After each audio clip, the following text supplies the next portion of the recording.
Alhamdulillah. Alhamdulillahirrahmanirrahim yang zaman di rumah yang baru bergabung, hari ini kita sedang membahas tema yang sangat bagus sekali, yaitu usia pasanganku beda jauh dengan bintang tamu Ade Imron dan Sestri. Alhamdulillah. Nah, dan aku juga mengingatkan untuk jamaah di rumah yang ingin curhat langsung saja bisa mengirimkan curhatannya ke email kita di islamituindah@transtv.co.id. Dan jangan lupa untuk mencantumkan nomor teleponnya karena nanti akan segera kita hubungi di segmen 3. Bu! Masih melek, Bu? Masih ya, masih semangat, Masya Allah. Kalau gitu langsung aja deh kita panggil Ustadz Maulana. Ya. Ustadz, apakah benar nih perbedaan usia yang jauh itu bisa mempengaruhi akhlak kita? Nah, itu gimana tuh Ustadz? Silakan. Makasih banyak. Bismillahirrahmanirrahim. Alhamdulillahirrahmanirrahim. Buat jamaah Islam itu indah untuk Indonesia bagian tengah dan bagian timur. Hari ini kita membahas tentang pernikahan beda usia. Makanya kalau berbicara tentang ada nggak pengaruh akhlak terhadap perbedaan usia dalam pernikahan. Kalau kita berbicara tentang akhlak kepada Allah, di sini justru dengan adanya pernikahan beda usia mudah-mudahan kita bisa mendapatkan ilmu dari pasangan kita. Ilmu dari pasangan kita. Tinggal bagaimana kita menjadikan pembimbing dan dibimbing. Siap dibimbing dan siap membimbing. Karena apalagi yang namanya laki-laki, mohon maaf, harus 3 tugasnya selain menafkahi, selain melindungi, harus ada yang namanya membimbing, melindungi, mendidik. Mendidik inilah bagaimana sifat sosok laki-laki yang bersabar terhadap istrinya. Saya ulangi, bersabar terhadap istrinya. Kalau Anda menikahi orang yang lebih muda dari Anda, maka bersabarlah terhadap istrimu. Istrimu masih mau main-main, ikut-ikutlah kau. Ya, ikut-ikutlah. Karena engkau menikahi istrimu dengan usianya, betul tidak? Tapi sebaiknya kita harus memahami, mudah-mudahan dengan kita menikah dengan beda usia, yang usianya ini terpaut beda usia, tapi tidak ada masalah dalam ibadah kepada Allah. Mudah-mudahan ibadah kita makin meningkat dari akhlak kita kepada sesama manusia lagi. Bagaimana pola pikir yang luar biasa, justru kita bisa berbaur dengan usianya suami kita atau istri kita sesuai dengan usianya. Karena kenapa? Pola pikir pasangan kita yang sudah matang, mudah-mudahan kita bisa ikut akhlak kebaikannya. Amin.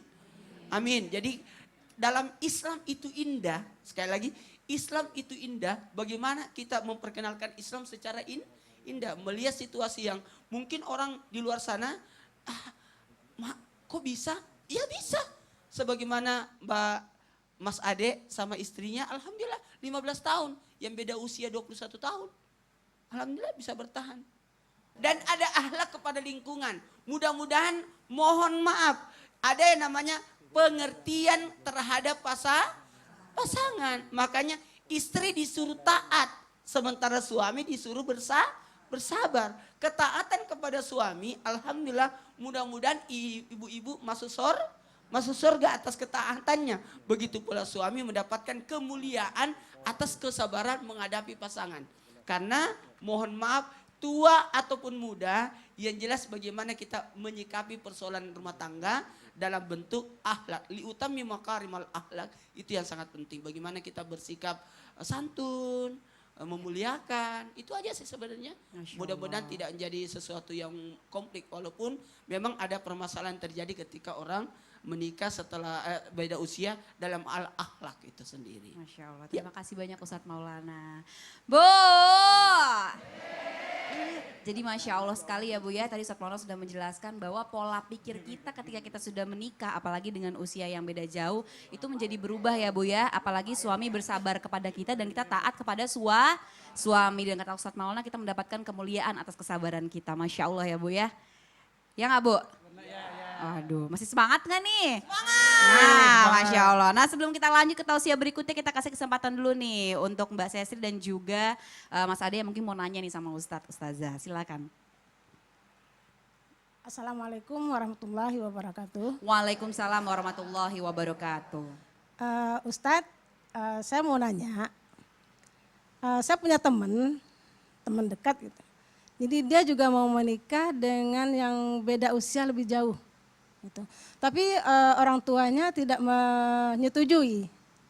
Itu bagaimana sebaiknya untuk bisa meyakinkan orang tuanya itu, Ustadz? Ustadz Kasif, silakan. Ya, sekarang nggak mau ngagetin lagi Kapu. Kok enggak sih? Saya ngagetin orang, saya sendiri yang kaget. Ya, untuk Ibu Sestri ya, Bang Ade, pemirsa di rumah yang saya muliakan.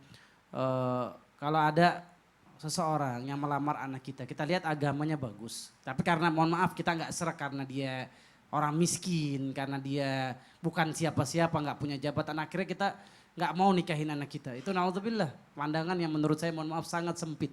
Dalam Islam kalau kita punya calon menantu soleh, kita lihat agamanya bagus. Dia sholat, walaupun dia mungkin ekonomi sulit. Tetap kita harus merestui anak kita. Demi Allah, restui. Karena jujur, nikah karena agama inilah yang mendatangkan kehormatan, akan datangkan kemuliaan, akan datangkan kekayaan. Rasulullah bersabda dan ini ancaman buat semua orang tua. Orang tua yang gak mau menikahkan anaknya bukan karena agama. Ya, apa kata Rasulullah SAW? Idza ja'akum man tardawna dinahu wa khuluquhu fazawwijuhu fa illam takun fitnatun wa fasadun kabir. Orang tua, kalau ada orang datang ke rumah kamu mau melamar anakmu, dia agamanya bagus, akhlaknya bagus, maka kawinin, nikahkan. Karena kalau engkau enggak mengawinkan, maka hidupmu akan hancur, hidupmu akan dipenuhi dengan fitnah. Jadi gitu Mbak Caca. Ya, jadi kalau udah ada agamanya bagus, orang tua nggak usah mikir-mikir. Jadi jangan sampai terbuai dengan materi ya gitu, Ustadz ya. Datang menantu pakai mobil mewah. Gitu, tapi langsung boro-boro. diterima padahal suami ini, calon suaminya ini nggak sholat, Iya. nggak baca Quran. Nauzubillah. Nauzubillah. Ya, terima kasih banyak Ustadz Kasif. Ya, semoga terjawab ya Ibu pertanyaannya, Masya Allah. Ya, berikutnya langsung aja Ustadz Kasif mohon izin ngobrol bersama saya. Ya, Bu yang dimuliakan Allah Azza wa Jalla, pemirsa yang disayang Allah Subhanahu wa Ta'ala. Ya, rumah tangga pasti ada konflik, nggak ada rumah tangga yang nggak ada konflik, nggak ada. Kalau pengen nggak mau punya konflik ya jangan nikah. Justru ketika Anda masuk gerbang pernikahan, Anda ibaratnya kata seseorang, Anda belanja masalah. Bagaimana Anda menghadapi masalah, menyelesaikan masalah. Ingat, yang namanya emosi Allah hadirkan di dalam hati setiap individu manusia. Nggak ada manusia yang nggak punya emosi. Ya, nggak ada manusia yang nggak punya. Makanya Islam mengajarkan kita bukan menghilangkan emosi, tapi mengontrol Kalau pengen surga dua. Kalau pengen surga dua hal yang harus kita punya, dua sifat yang kita punya. Yang pertama, wal kadzibinal ghaidz wal afina 'anin nas. Tahan marah kamu dan maafkan. Jadi emosi rumah tangga ketika diluapkan suami kita yang sabar. Ketika suami jadi api kita jadi air. Betul apa betul? Jadi kalau suami marah-marah diguyur pakai Ya, ada seorang ulama soleh, dia punya istri bawelnya 8 kuadrat. Bawel banget, sampai muridnya kesel karena kiai ini suka dihinakan sama istrinya, dimarahin depan orang lain. Kemudian sang kiai pun dikasih tahu, wahai kiai kenapa engkau gak ceraikan istri kamu? Engkau ini bisa dapat, kayak artis bisa dapat, engkau tinggal tunjuk. Siapa yang gak mau sama engkau? Engkau punya jamaah ribuan, engkau punya harta, engkau punya popularitas. Kenapa engkau gak ceraikan istri kamu yang akhlaknya jelek ini, yang suka emosi marah-marah? Apa kata ulama ini? Wahai murid-muridku, tahukah engkau kenapa saya punya anak hafiz? Sekarang anak saya 8-8-nya hafiz Quran. 8 anak saya penghafal Quran. Kenapa? Karena saya sabar menghadapi emosi istri saya. Makanya Allah hadirkan anak-anak yang soleh. Emang kalau kita cerai, kita bisa rumah tangga, kita dapat yang lebih baik dari istri kita. Betul apa betul? Bisa jadi dapat yang lebih galak, sampai di depan rumahnya ditulis, awas istri galak. Maka jamaah rahimakumullah. Rasulullah SAW pernah ngasih kita nasihat. Kalau pengen rumah tangga langgeng, kontrol emosi. Awasi emosi kita, jangan sampai meluap-luap. Sampai mohon maaf lahir batin, kadang-kadang ketika emosi sudah memuncak, keluar kata-kata. Kebun binatang di taman safari pindah ke rumah kita.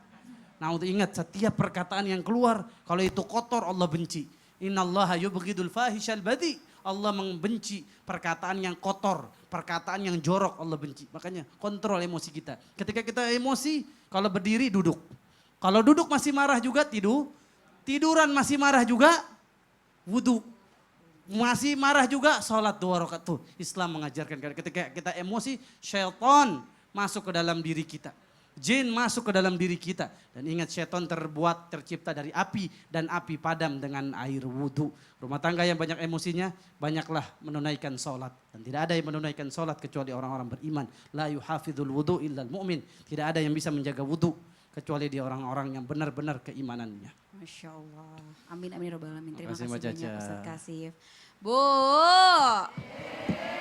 Masya Allah ya Bu ya. Jadi memang kata Ustadz Kasif kita harus sering-sering mengkontrol emosi. Jadi kalau udah mulai marah, udah ini langsung aja wudhu ya Bu ya. Dan yang lebih baik lagi sholat, Masya Allah. Emang kalau udah emosi tuh kalau udah sholat rasanya kayak numpahin semua curahan hati kita ya Ustadz ya. Masya Allah banget. Ya ini setelah ini nanti akan ada pembahasan tausiah lagi dari Ustadz Kasif dan juga Ustazah Oki. Ini penasaran pasti jamaah di rumah makanya jangan kemana-mana, tetap di Islam itu indah. Jamaah! Oh Jamaah!